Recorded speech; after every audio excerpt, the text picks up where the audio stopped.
reminder.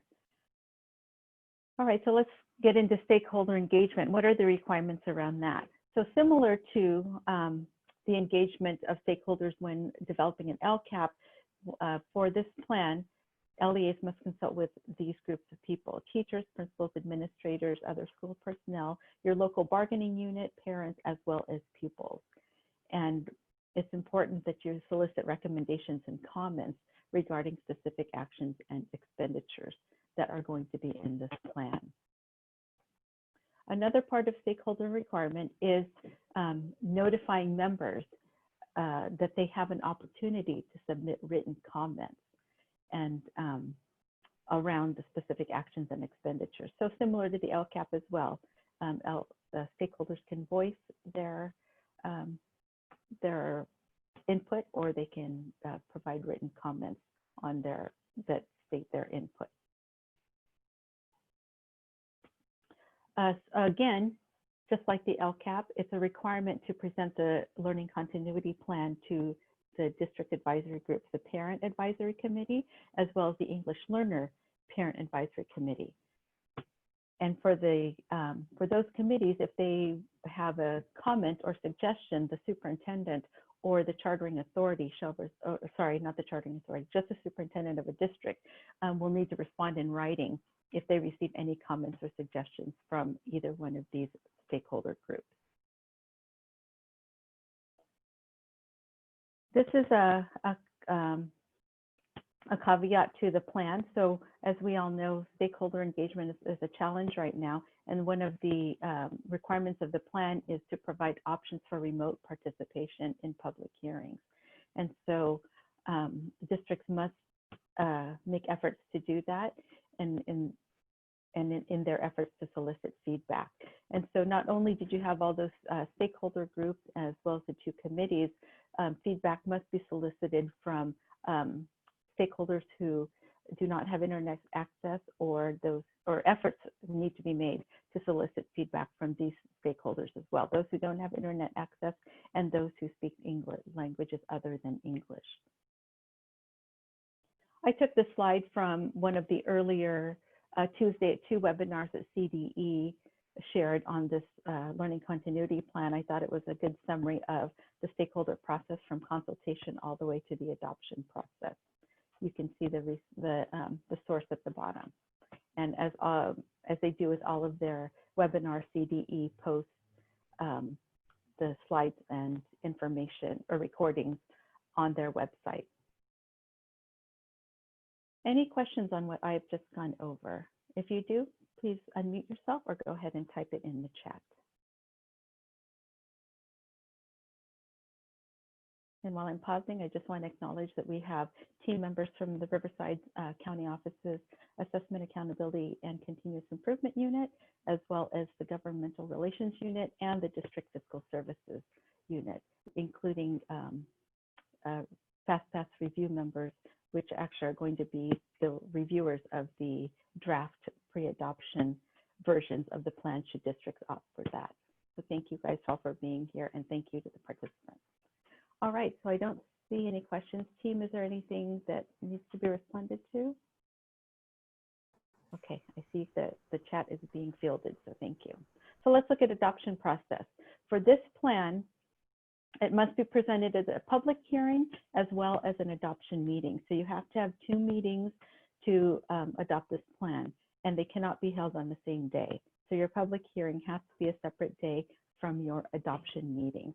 And we know that because the timeline is so truncated, some of your regular school board meetings may not allow for a meeting to be held, for 2 meetings to be held, because some districts have only one board meeting in August and one in September. So per CDE's webinar on July 14th, Jeff Brashear shared that special board meetings can be scheduled. So if you don't already have a public hearing meeting scheduled, you can schedule that just to fit in these 2 separate meetings to adopt this plan. And again, it must be adopted on or before September 30th. So now let's look at submission and posting requirements. Once it's adopted, once the governing board or chartering authority adopts the plan, no later than 5 days after that adoption, the LEA must send it to the appropriate entity. So for both LEAs and charters, the adopted plan needs to be sent to the county superintendent. There is an option in the bill language that says that the county superintendent of schools may submit recommendations in writing by October 30th, and that the governing board of a school district should consider those recommendations during a public meeting. So during a board meeting, those recommendations sent to an LEA by the superintendent pertaining to the plan need to be addressed in a public meeting within 15 days of receipt of those recommendations.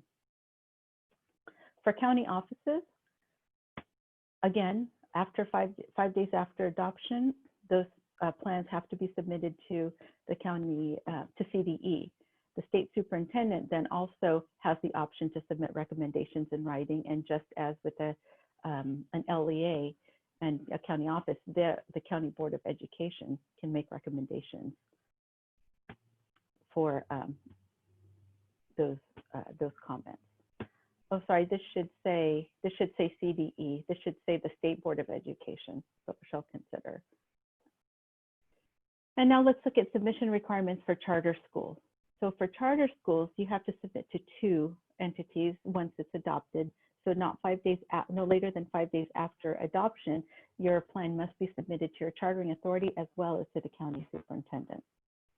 And if you're a charter school whose chartering authority is the county superintendent of schools, then of course you would send it to the County Board of Education. So those are the submission requirements. And as I already addressed, COEs and CDE may submit recommendations. It's not a requirement. The language does say may, and those recommendations in writing need to be submitted by the end of October. Statute is silent on charter schools regarding review and recommendation language. So having the option to submit recommendations is not addressed in the bill for charter schools. Any questions on submission? All right. We have a slide here. There was a question about the applicability of non-classroom based charters and their requirement to complete a plan.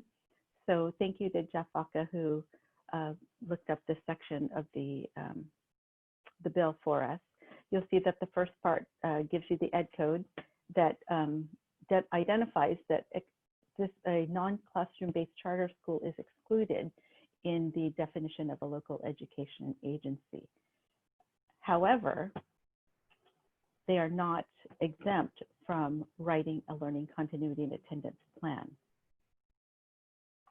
So this ed code right here, 43505, section B2, says that a non-classroom based charter school shall adopt a learning continuity attendance plan pursuant to section 43509.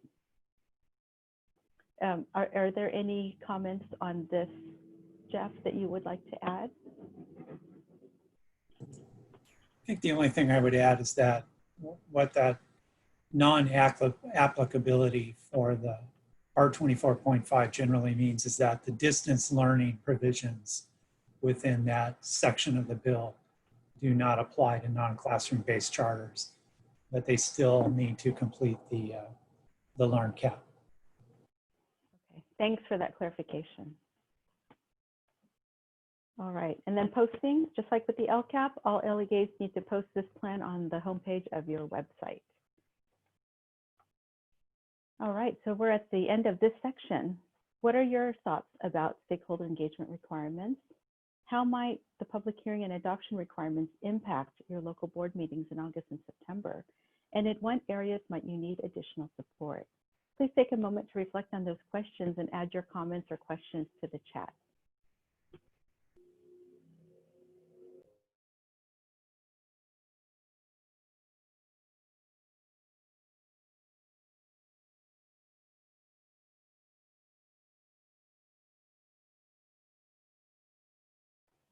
Okay, seeing none, we'll go ahead and go on. If you think of anything, please feel free to add your questions to the chat.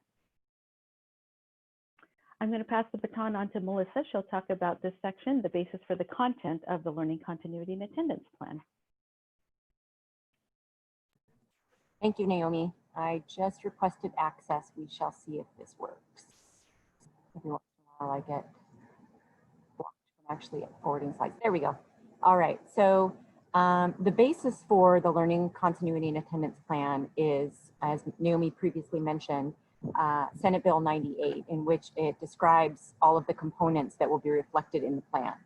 So, oops, let me go back. It's now not letting me, let's see, remote access. Okay, so these items listed on the screen are the 7 major buckets, and there's also some items related to the budget and increased or improved services that's not listed here. However, those are items that are described in the Senate bill. But we're going to focus today mainly on the items that are listed here. And we'll give you some reflection time in between some of these so you can discuss what your current thinking is related to these topics. So as you can see, it requires a description of both in-person and distance learning. It also talks about addressing learning loss, supporting mental health and social emotional well-being, plus the professional development efforts, pupil engagement, as well as school nutrition. So we're going to go through each of those rather quickly, but we'll get more details over time as we dig into the template as well as the instructions of the template in a future session. So in-person instructional offerings are, as the name states, they're related to classroom-based instruction when possible. And the descriptions required relate to supporting students who have experienced significant learning loss, as well as students at greater risk of experiencing learning loss.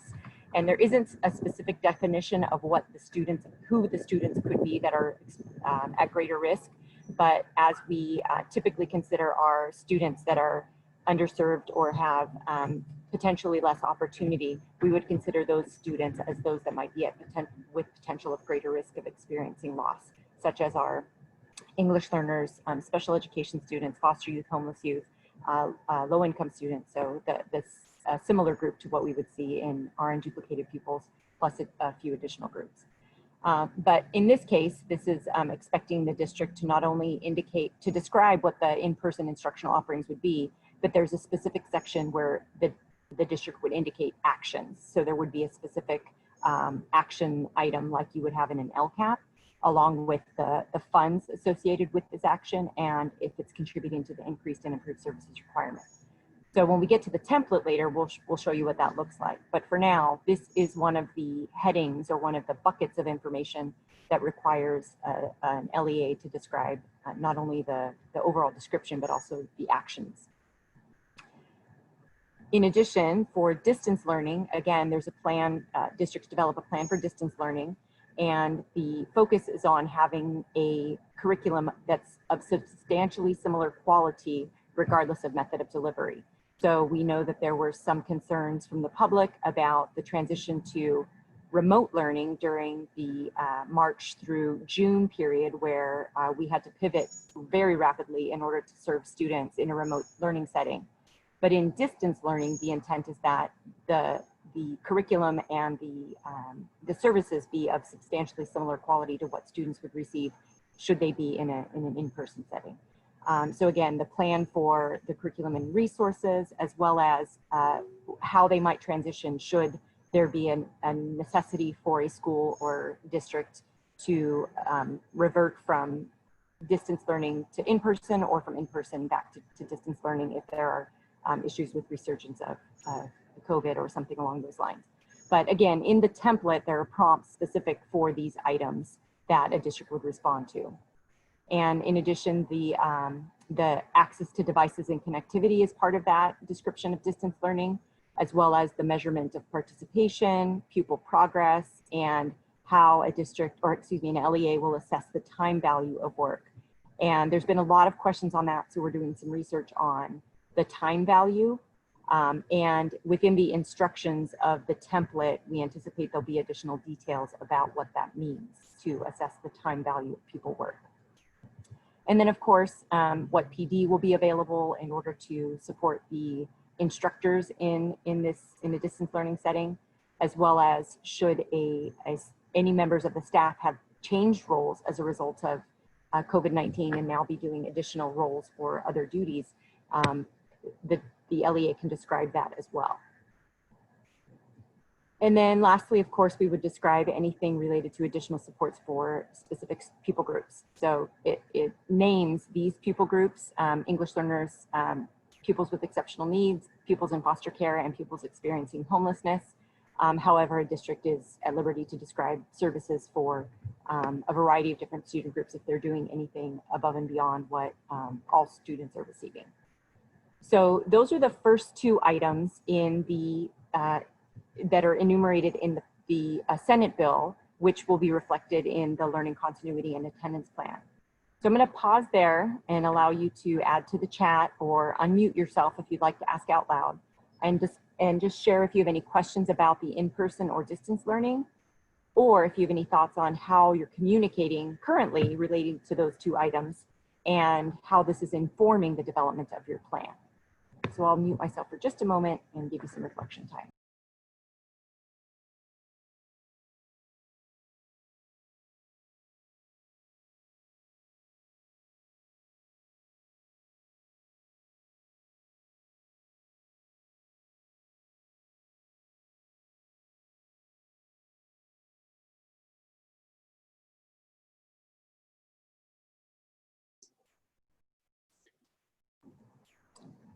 Melissa and Naomi, there's a few questions in the chat. I don't know if someone wants to address verbally. Going back up, there's a question about completing surveys aligned to distance learning in the past, how they might be relevant to this current plan. And then just some asking for some different resources.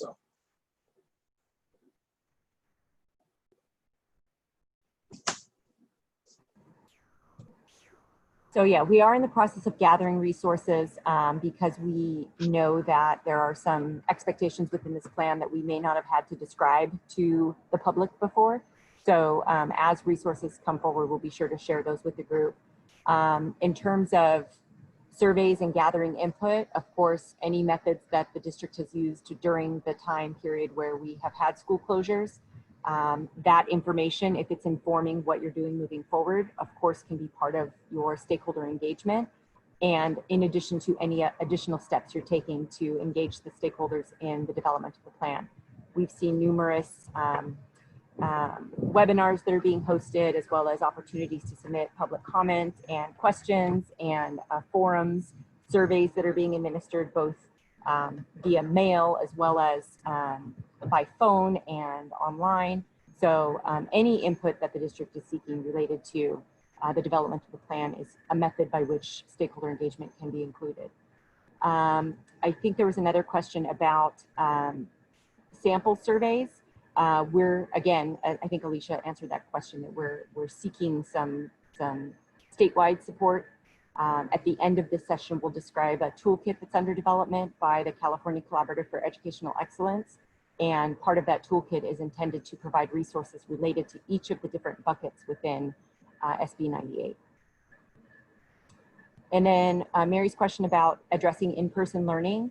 So the description that's within the plan, of course, will be informed by what the stakeholders have provided input into. But also, if you're starting with distance learning, there's an action, or excuse me, a description requirement for describing the transition between in-person and distance, or between distance and in-person. So within that, you can describe how you would be bringing students back should we no longer be on the statewide monitoring list, or should the district have applied for a waiver and be starting their elementary schools in person, whatever the case may be. There's an opportunity to provide that description within the plan related to how you would move back into in-person learning. For example, how you would, ensure social distancing, and what the potential actions might be for cleaning and all of those things. But it's focused mainly on the instructional aspect of in-person learning. All right, so I'm going to move to the next slide, I think. See if I can do this here. All right. So the next few letters in the plan, in the Senate bill, excuse me, there's a focus on how the LEA will assess pupils to measure learning status. So again, as students return, whether it's in person or in a distance learning setting, how will the district measure the student's current learning status so that they can determine how to inform the instructional approach. So that is the second bullet on here, which is how the LEA will address the learning loss should they discover that students are not at the level that they would have anticipated at the beginning of the school year. And so we're going to, again, share another resource momentarily that describes some guides that have been developed related to accelerating learning. Letter C continues with, again, how are we differentiating for a variety of different pupil groups? And then how are we measuring the effectiveness of the supports that are being provided? So within the section of the template where we're discussing how we're addressing learning loss, we'll be able to describe differences related to the various pupil groups. Letter D in the Senate bill is related to monitoring and supporting mental health and social emotional well-being. So again, how are we monitoring and supporting that? And that's related to both pupils and staff. So we know districts have undertaken an extensive approach to ensuring that their staff is functioning and able to move forward in the work that they're doing. But how are we doing that ongoing? What's the monitoring that we're putting in place to support the staff as well as the students? Letter E is related to PD. And again, we know that through these last few months, there's been extensive professional development related to our staff that are supporting students related to instruction, as well as social emotional well-being. So that's another area.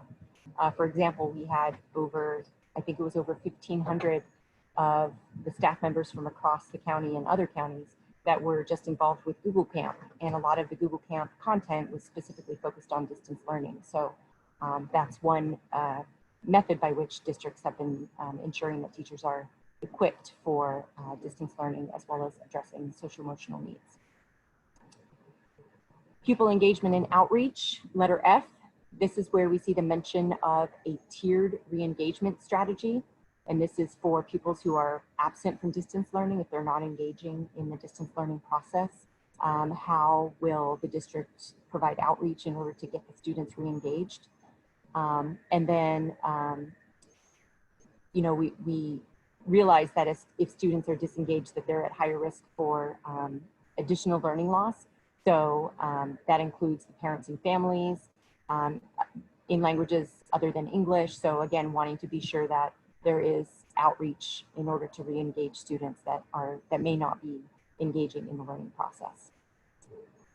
And then lastly, letter F in the Senate bill, letter G in the Senate bill is school nutrition. So how the district will provide meals for both in-person and distance learning as applicable. So this goes back to Mary's earlier question. Initially, you might describe what the distance learning school nutrition might be, but then also as students return, what would be the process to ensure you know, students are safe in the in-person distribution of meals. So again, there's a section or prompt within the Learning Continuity Plan template that enables the district to describe this. So this could be something that might be you know, a reflection of how well the process worked during the school closures between March and June, and then any refinements that were made in order to ensure that students were able to access meals. And with that, I will pause again and see if there's any questions related to letters C through G. Again, that was rather quick, but we did put the bill language linked to one of the first slides if you want to read it in detail. And then secondly, how are you communicating with stakeholders to inform the development of your plan? I'm going to mute for just a minute.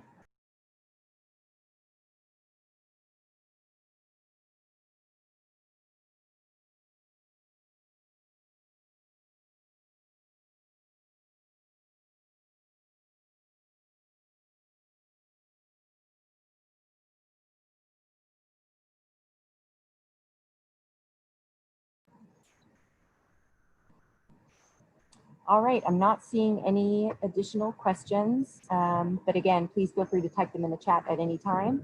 And I'm going to turn it back over to Naomi to continue with the next portion of the presentation. Awesome. Thank you for that, Melissa. So this section, this slide just shares a resource that we have, the data assessment measurement resource. And so what it is a compilation. It was a collaborative effort from units within RCOE as well as districts and other stakeholders to complete, to give resources and ideas for addressing each of the components that Melissa just addressed, letters A through, I think it was G or F, sorry, my memory went away. And so if you click on here, you'll get to a link of the document. Here's a sample of what the document looks like. So on the far left column, the components that Melissa just went over are listed there in alphabetical order. The column to the right of that are reflection questions that are suggestions on what to think about and consider for that element. And then the next column are recommendations and considerations, again, for that element. And the final column has a plethora of resources for each of those elements of the bill. So that is in our shared folder, and you're welcome to look at it. There's quite a few great things in there. It's a great resource for you. Oh, and here's another look at this document right here. That just showed up is it's like a working document for you. It's a note-taking guide. So it has each of those elements, again, with the reflection questions, but a notes for you and your district team as you develop the learning continuity plan on what you and your district want to do about each of those elements. So that note-taking guide is also in the shared folder for you to reference and use. Melissa, did you want to say any more about this document? Nope, and thank you for describing this, because I totally forgot this was my slide. So thanks for taking over. And if you click one more time, that planning tool, the one with all the blank boxes, is linked on the tool itself. So if you click on the link or the hyperlink at the top of the slide, it will take you to this document, which is the one that has all the resources and recommendations included. But on page 1, you can click the link to get that companion tool. It'll ask you to make a copy, and then it'll be yours to type right in if you have any thoughts related to each of those letters A through G that we just went over in the Senate bill. Thank you. All right, so now we're going to dig into the draft template. And again, this is a draft because CDE is still working on the draft and making revisions based on stakeholder input that they got, not only at the Tuesdays at 2, but as people sent emails to CDE. So essentially what you're describing in the template is this: your actions and expenditures to address the impact of COVID-19 and support students in the community. And so I'm going to click on this draft. So that's the front page of it. These 9 bullets show the 9 elements that will be addressed and have prompts related to each one that an LEA must address in the plan. So I'm going to click on the draft template and we'll take a little tour of it. So here's the first page where you're going to note general information. Most of the wording from the prompt, if not all of it, is a direct list of the verbiage that are in the that's in the Senate bill. So the description of LEA and its schools and its students comes from the bill. It's anticipated that more detail around what this description might include will be included in the instructions that are soon to come out as well. When we keep scrolling, page 2 is the stakeholder engagement section. There are 4 prompts. I'll let you take a look at what those prompts are.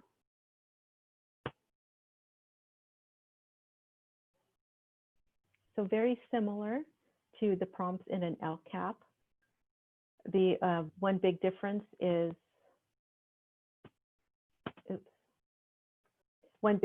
this last prompt where it says description of options provided for remote participation in public hearings. It looks like you just stopped sharing your screen. Did you go off screen share? Oh, I'm so sorry. Is it back? Yes, thank you. Okay, so sorry about that. So that's that 4th prompt I was just talking about before when the screen went out. The next page 3 is continuity of learning, and so you'll see that the elements in the bill were split up. So this first section talks about in-person instruction and offering. So there is a place for a narrative as well as a place to note the actions of funding and and funding sources or funding amounts for each of those actions. And just as the you can add to the action box in an LCAP, so can you do that here in the Learning Continuity Plan.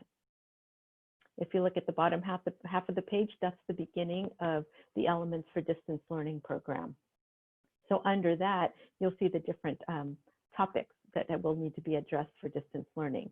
You've got continuity of instruction, access to devices and connectivity for students, pupil participation in progress, professional development and resources, staff roles and responsibilities, support for pupils with unique needs. And so these should sound familiar. These are all part of all of those letters that Melissa just went over in terms of elements to be addressed in the plan.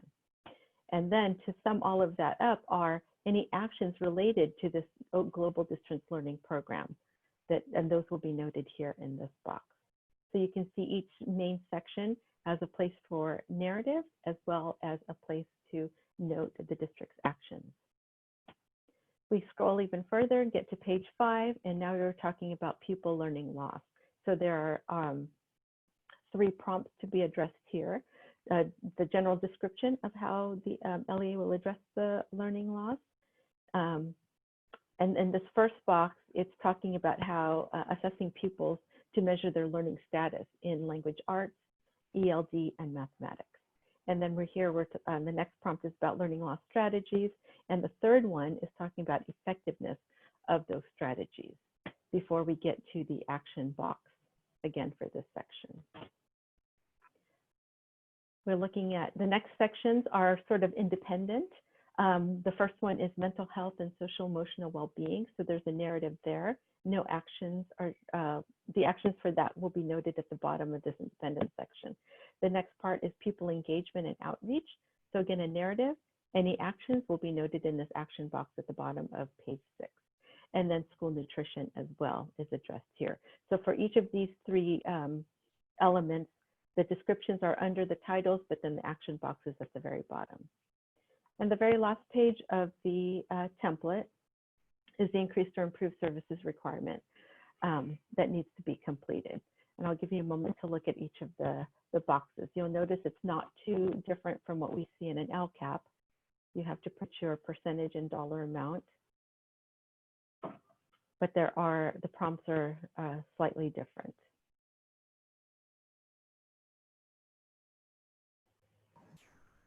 It's anticipated that the instructions will provide some clarity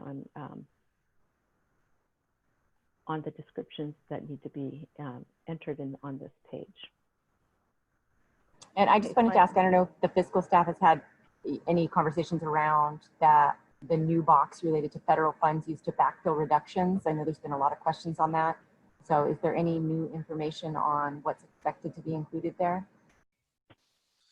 So we haven't heard anything specifically, but the I guess cautionary tale is the LCFF. The only reduction in LCFF in this current year, 2021, is that the no COLA was added. So there was a flat funding. So there's the local control funding formula was not technically reduced like it had initially been planned to be reduced by 10%, but now there's been no cut to LCFF. So I don't believe you can say you're backfilling something that was never taken away, if that makes sense. But we're still waiting on a little bit further clarification on that point. Thank you, James. And I will say I had a meeting with the CDE advisory group on this template, and there was discussion about whether or not, of what to do with this prompt. And should it be reworded or removed? So we'll see what the coming template brings forth for us. Okay, I'm going to go back into the presentation now. So we won't do breakout rooms, but what I'd like you to do is take a moment to reflect on the draft. I have some questions here in the bottom left of your screen. For which template sections do you already have a general plan based on LEA efforts and stakeholder input? For which template sections might you need additional support? And share ideas for resources you have for any particular template section. So while you reflect on that, I'll go ahead and mute myself for a few minutes, give you 5 minutes, And please feel free to unmute yourself to pose your question or thought, or go ahead and type it in the chat.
I see a question about, can stakeholder input from written operations written report used for this? Yes, for the parts that apply to your distance learning or your stakeholder input concerning what you might be doing this year, or supports and services. I know some people had talked about using their stakeholder input in terms of school nutrition or the services or the description that was used in the operations written report. That's something that might be able to be carried over here. Anyone from the team who wants to join in responding, please do. So yes, you can use some of your descriptions or processes from operations written report. I'm a little confused about funding. Do we include all of the LCFF supplemental concentration in this plan? I can answer that one. Thanks, Jane. So there's not a requirement to include all of your supplemental and concentration dollars in the LearnCap template. However, as you can see in the template, there's the increased or improved services section. And so I think at a minimum, LEA should be at least preparing some sort of spreadsheet, some sort of internal document to identify how they're spending supplemental and concentration dollars, even if they don't have the full opportunity to put it in their LearnCap. And the other thing I want to caution about the LearnCap in terms of budget, I mean, the LearnCap and budget have already gotten pretty disconnected this year for a number of reasons, but I think there's a greater risk this year than in prior years for the way dollars are being spent to be disconnected from the plan that's being identified.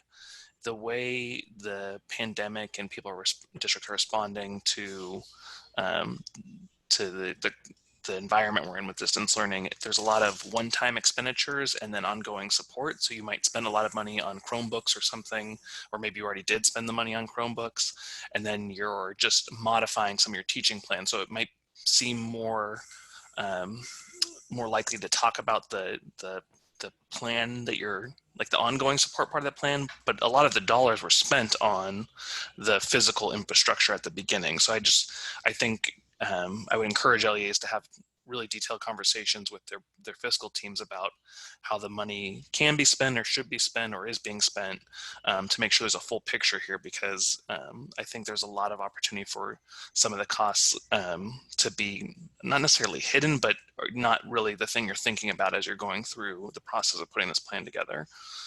Same thing with curriculum. You might already have the existing curriculum and you have to buy some online component of it now for distance learning. So it's, you know, as you're developing the plan, that's kind of a done deal, but really you're spending money on that to accomplish it. So I just want to make sure people are having those robust conversations with the business office this year, especially.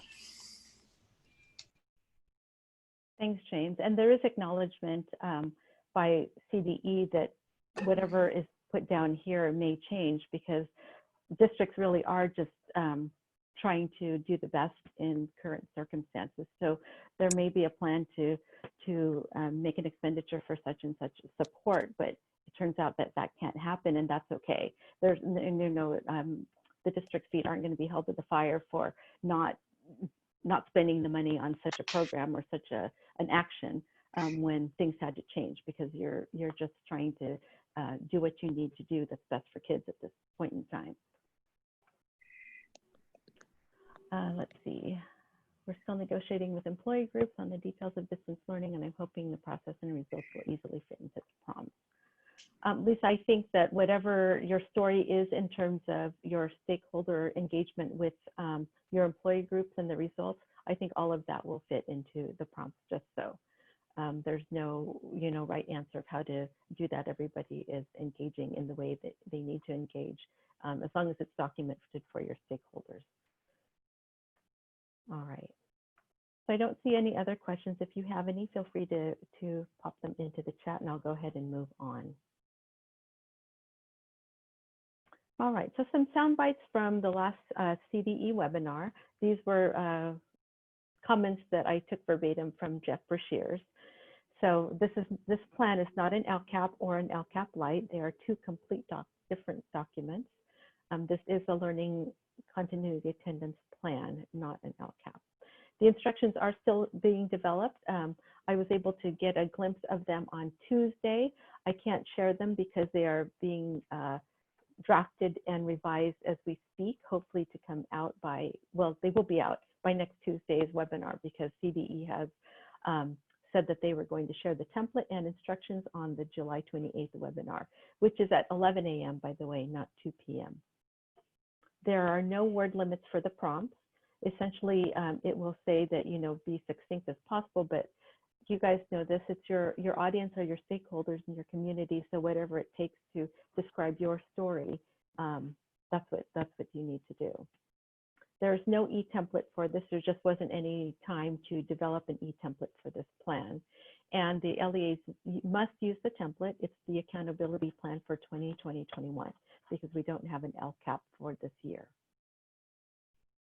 These are some comments and thoughts that stakeholders shared during the July 14th webinar. So you can see that a lot of the concerns that people have are similar to what you guys may have, particularly around the guidance and instructions on the increased improved services section. This just is a lift from subdivision E of the bill, and just addresses that all of the information that is detailed in the bill needs to be addressed in the template. So basically, LEAs need to use the template is what that's saying. And so this next section, these next 6 slides, or 4, are a comparison. These 2 were shared on the July 14th webinar. And so just to underscore that even though the Learning Continuity and Attendance Plan has the same acronym as the Local Control and Accountability Plan, LCAP, they should not be referred to as an LCAP. So hence the different names for it: LearnCap, Learning Continuity Plan, LCP, or just the plan. They are different. So you'll see that timelines for submission are different. This one is an accelerated timeline of September 30th, and then the content is different from an LCAP. So let's take a moment to scroll through some of these similarities and differences. These first 2 slides, the slide talks about, shows the differences and similarities of the process of each of the plans. I'll give you a moment to look that over.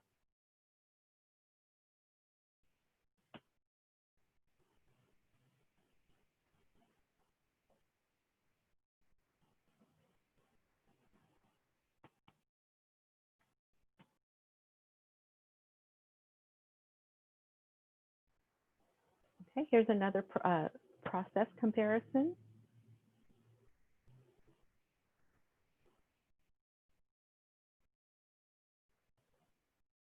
More similarities on this page than there are differences. The next 2 pages are going to look at the templates and make comparisons there.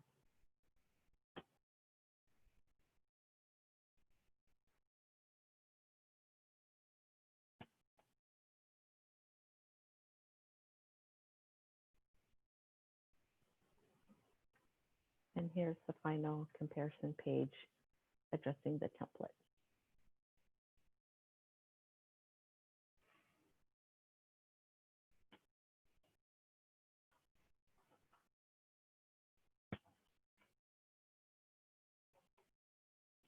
All right, so let's take a moment to reflect on those differences. What are the biggest differences between the two templates? How might these changes affect the way your district engages with stakeholders? And in what areas might you need additional support? I'll give you a minute to ponder and type your comments in the chat, or feel free to unmute yourself if you'd like to share aloud.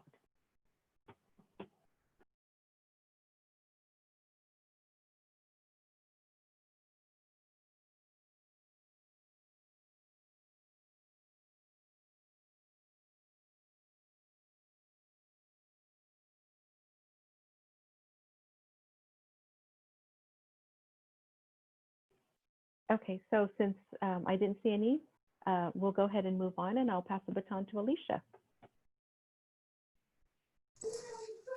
Good afternoon, everybody. Happy Friday. We've almost made it. So I get the fun part because I get to talk about all of the great information and resources that are out there that we have for you guys. So bear with me here. So this slide just goes over a timeline. I know Naomi went into depth with it already, so I'm not going to belabor the point, but just when is everything due? When do things have to be turned into us or the CDE? And then one thing I do want to note is August 1st is that deadline for publishing the template. We're hopeful that it's out early. That's what we're hearing. Hopefully for the Tuesdays at 2. So we'll see how far we get with that, but we're hopeful. The next slide is a timeline that we created, and it just kind of breaks down what's expected in these next few months to up to a year. So you have your learning continuity and attendance plan. You have your budget overview for parents, which is still due December 15th, along with your first interim report. And then your July 1st, 2021 LCAP, which is going to be coming next year. So we're gonna have to start planning for that as soon as we're done with this continuity plan. And we're gonna have support for you guys there. So no need to worry. Next up is a sample timeline. And there's links in this link down here to all of these resources. So you guys have access to all of them, but this is just a breakdown of what to do month by month. So for this month, you know, what should you be doing to be ready for this continuity plan? Making sure that you understand the SB 98 language, engaging in stakeholder sessions, you know, already, you know what you're looking for. So go ahead and start having those conversations with your stakeholders. And then obviously you're here at the training right now, so we appreciate that. And we're gonna have office hours next week as well. And then it goes into August, you know, some outlines for what you can do for August. Next is some resources that we borrowed from our neighbors. The county offices are great with sharing. So this is just some resources that Fresno created. They have a planning template, which is, you know, very similar to just a spreadsheet like we've created with what should be in there, what notes can you take. One really neat thing they have, if you're this kind of person, is a checklist. So what they've done is broken all of the components of this continuity plan up, and they've created a checklist. So you can say, you know, I need to engage my parents at school site council, check, at ELEC, check, at, you know, whatever it might be. So they have a really neat checklist, and that's this one down here. And then they have another timeline. You know, people are visual, they like to see things in different ways. So we wanted to make sure that we had all those resources in there for you. The next thing we have here is a couple of letters just kind of explaining what SB 98 is. One is Atkinson, Andelson, Loya, Rudd, and Romo. Proud of myself, that's a lot of names. And then the other one is from the State Board of Ed. So just some easy to read information about what is expected from SB 98 and this local learning continuity plan. Jeez, it's a Friday. Here again are the resources that we created. We had, like Melissa said, lots of units from our county working on this, as well as some districts that helped us out, some charter schools that supported us, so gave some ideas for this, so we really appreciate all of that. And another way to just process how you're going to write this plan. And then the last one there is actually a slide from the state board meeting. And it just kind of explains, you know, right now the development of the template, and then some resource development, and then implementation. So CCEE is creating resources as we speak. The plan is for those resources to be released the same day as the template. So that's just one more way that you guys can have access to some ideas if you aren't sure where to go on certain components of this plan. So just some resources for you guys. And of course, you can always reach out to us if you guys have any questions or concerns or aren't sure where to find something, let us know and we'll get it for you. Thanks, Naomi. All right, thanks, Alicia.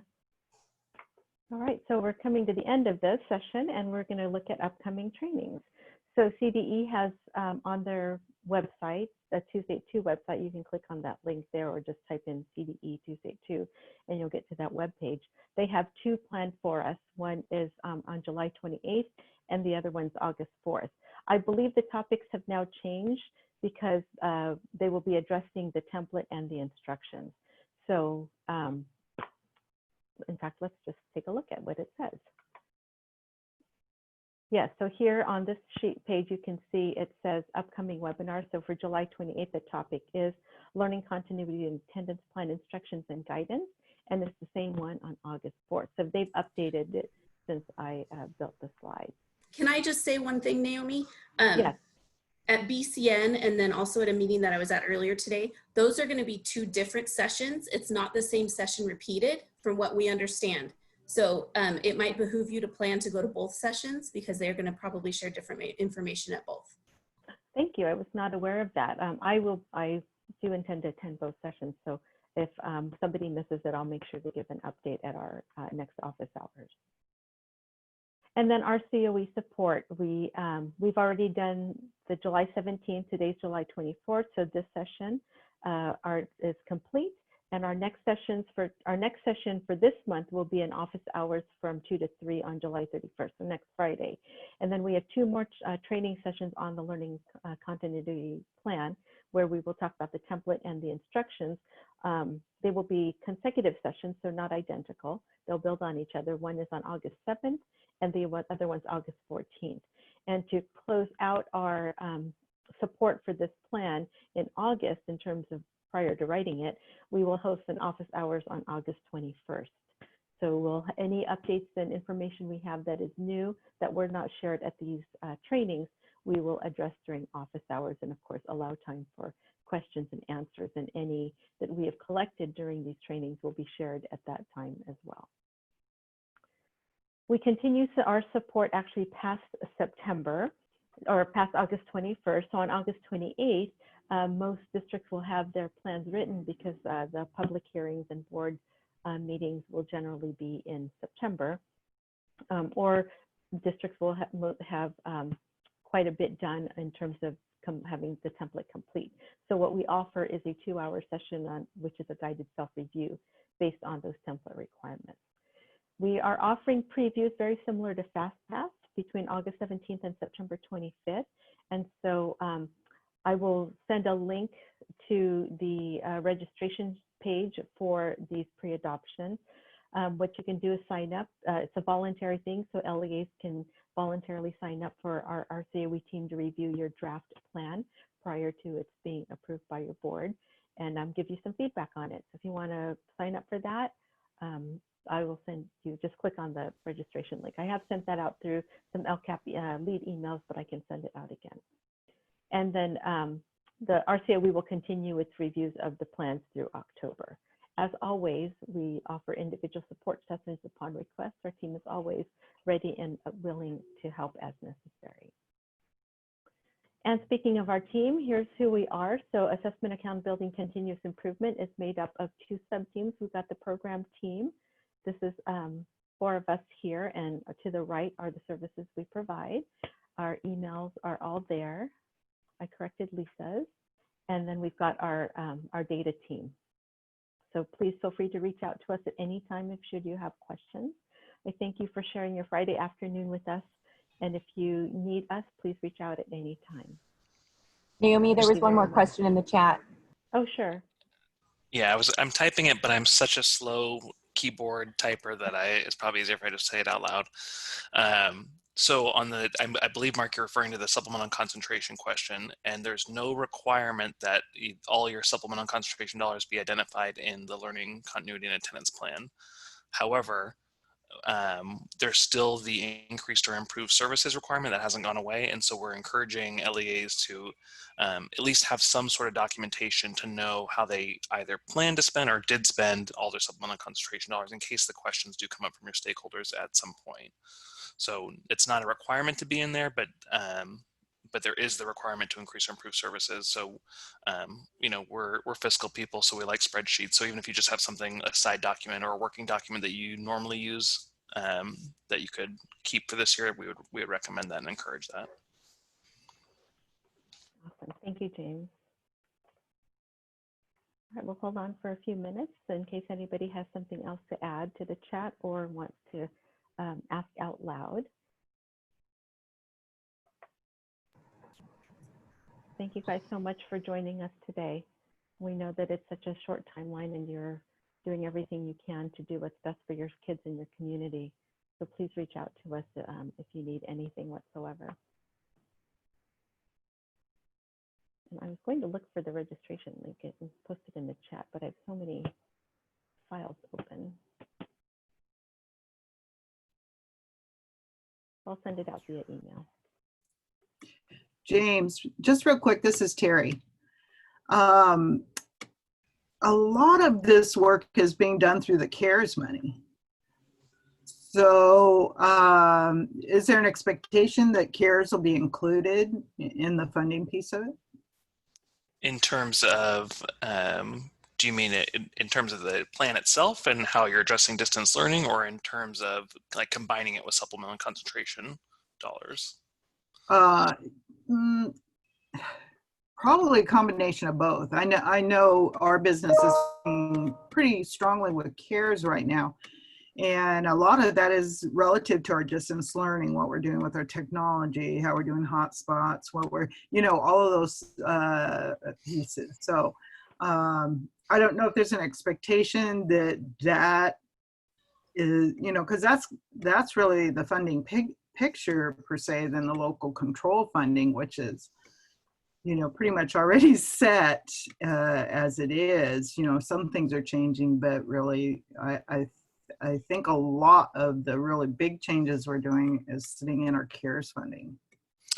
Right, right. And so that's why actually when we gave feedback on the learning continuity attendance plan, we had advised that the increase or improve section kind of be removed because it didn't really, we didn't think for the exact reasons you're kind of identifying. The CARES money is really driving a lot of the response, while the supplemental concentration is really the ongoing, not ongoing, but it's already kind of baked in, like you're saying. Exactly. So I think in terms of the plan, obviously you need to gear the plan towards, you know, what your stakeholders and what your district feels is the best way to communicate your response out. And then that's why I'm saying that if you don't have the opportunity in the plan to identify how your supplemental concentration dollars have been spent or been allocated, then you just want to keep something on the side so that if you're ever held to that standard, we know there's legislation moving through that wants to treat supplemental concentration like a restricted categorical where, you know, you track it individually, even though it's not tracked that way now. So we're just kind of advising more of a proceed with caution and make sure you have some sort of mechanism. Don't just throw everything out the window this year in terms of budget tracking on the supplemental concentration. Does that? No. Yeah, that sort of helps, but and Can I add one more thing to that? Can I add one more thing? I know that I'm not coming at this from a fiscal perspective, but just the template itself.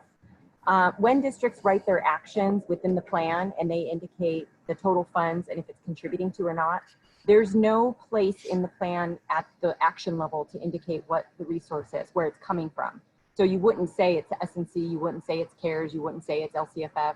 It would just be the funding amount. So there isn't a way for us to disentangle that from the template perspective. Now on the budget side, there's obviously, you know, where all the funds are going, the budget side can see that. But on the template and what will be published, the total funds are agnostic of what the source is. So we understand that it's all going to be commingled, I guess, even though I don't know if that's a good word to use or not, but there's no way for us to know in the template when you list the action items how much is coming from each of the different sources. It's not attached to a string in there like Correct. the regular LCAP is. Okay. Yeah. Can I add on? Can I add on to what you just said, Melissa? Because it is kind of a weird situation though, where the plan is required in order to receive the CARES funding. So there is sort of a presumed connection between the two. And James and Melissa and I have been texting back and forth because the CBOs did a sort of a brainstorming session in their meeting this morning about this money has to be spent by December 30th unless there's a change in that. Well, what in the world are we going to spend it on? And I think James and I were both a little bit concerned that there needs to be maybe a little more communication between the fiscal and the ES side at some point soon to make sure that everybody's on the same page. Right. Just because the way the dollars need to be spent in a certain order, you might have an action that you normally would have funded out of supplemental and concentration that you're identifying as a CARES expenditure in the current year to get the CARES dollars spent. And so we're going back and forth with FICMAT and a couple of the resources about the supplement versus supplant elements of that. But we don't think there would be an issue there. But of course, you want to spend the most restrictive dollars first. So it's going to be a default to spend the CARES dollar before you spend the supplemental concentration dollars.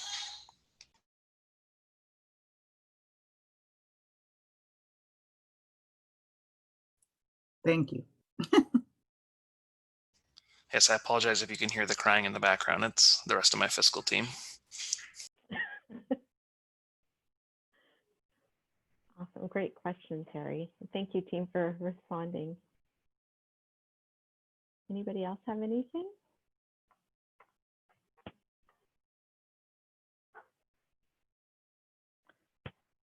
Okay, if not, then we will bid you adieu and just please reach out at any time should you need our support. Thanks, everybody. Have a great Friday and a great weekend.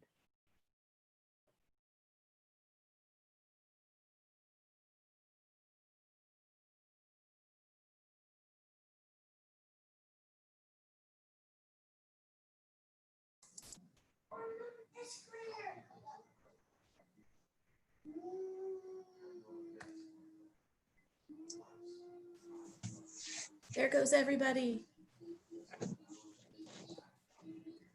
Okay, Naomi, I just saved the chat, so I'll just email you the text file.